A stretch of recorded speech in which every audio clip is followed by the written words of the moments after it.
What's up, guys? I'm Ashley Jenkins, and Titanfall, the upcoming shooter featuring crazy awesome mechs from Respawn Entertainment, has been given a release date. It'll release for Xbox One, Xbox 360, and PC on March 11th in North America, March 13th in mainland Europe, and March 14th in the UK. They've also announced an insane collector's edition for $250 that includes an art book, a Titan schematic poster, and an 18-inch Titan that freaking lights up. In cautionary tale news, Dark Matter, the indie Metroid-like, has been pulled from Steam and GOG.com after being available for only one day. It turns out they kind of didn't finish it, like, at all. The game ends on a to-be-continued screen, and gamers who purchased it are understandably upset that it's not a self-contained experience. The developers blame a failed Kickstarter they launched in June, which only got to 12% of their funding goal, so they didn't have enough money to make their full game.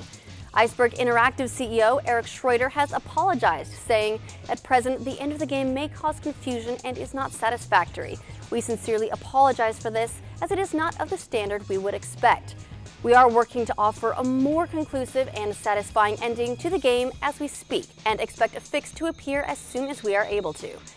Unfortunately, pretty much all the developers were laid off in July and August, so there's no one left at the company to even work on the ending. It's apparently now being handled by an external company, but details are sketchy at best, so we'll see how that goes. Moving on to esports, Blizzard has announced that 4 of 8 places remain open for next month's Red Bull Battlegrounds StarCraft II tournament in New York. The open spots are to be competed over by residents of Canada and the US who are at least Diamond League on the Heart of the Swarm 1v1 multiplayer ladder, and qualifiers will remain open until October 27th unless the brackets fill up before then. The winners of those brackets will join Jang MC Minchul, Joe Golden Myung Hwan, Choi Bomber Ji Sung, and Jens Snoot Asgard to compete for the $50,000 prize pool, so that should be fun. Check the description for a link to details and entry. And in hardware, Sony's Toshimasa Aoki, who oversaw design for the DualShock 4 controller, has revealed that they experimented with a setup similar to the Xbox 360 controller based on how much consumers like the Xbox 360 for shooter games, before settling on the final familiar layout. For the analog sticks, we did test having the analog sticks on the tops since the Xbox has the left side on the top. Especially from the shooter teams, we got feedback that that's what they wanted. They knew that the consumers liked the 360 for shooters, he says. But in the end, they decided on their familiar analog layout, believing it to be an important part of the PlayStation DNA.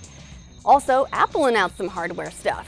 Today, they revealed their iPad Air, a full-size replacement for the current model that's 20% thinner, nearly a half-pound lighter, and twice as fast in the graphics and Wi-Fi departments. They also announced their new iPad mini with a Retina display and graphics processing up to 8 times faster than the current model.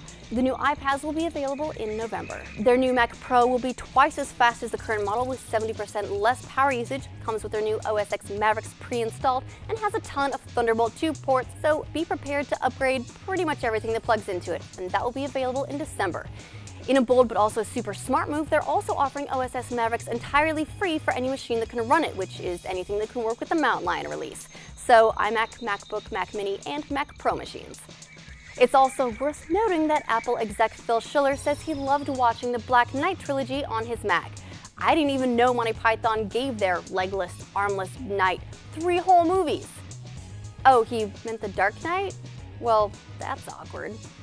And that's the news today. Will you be selling a family member to get the Titanfall Collector's Edition? Were you one of the unhappy Dark Matter players who ended up with no ending? Are you going to compete in the StarCraft II tournament? And did you know that iPads cost more than a PS4? Let us know what you think of today's news in the comments below. Then visit roosterteeth.com to find out how the guys feel about all of this when the patch live streams for sponsors tomorrow afternoon.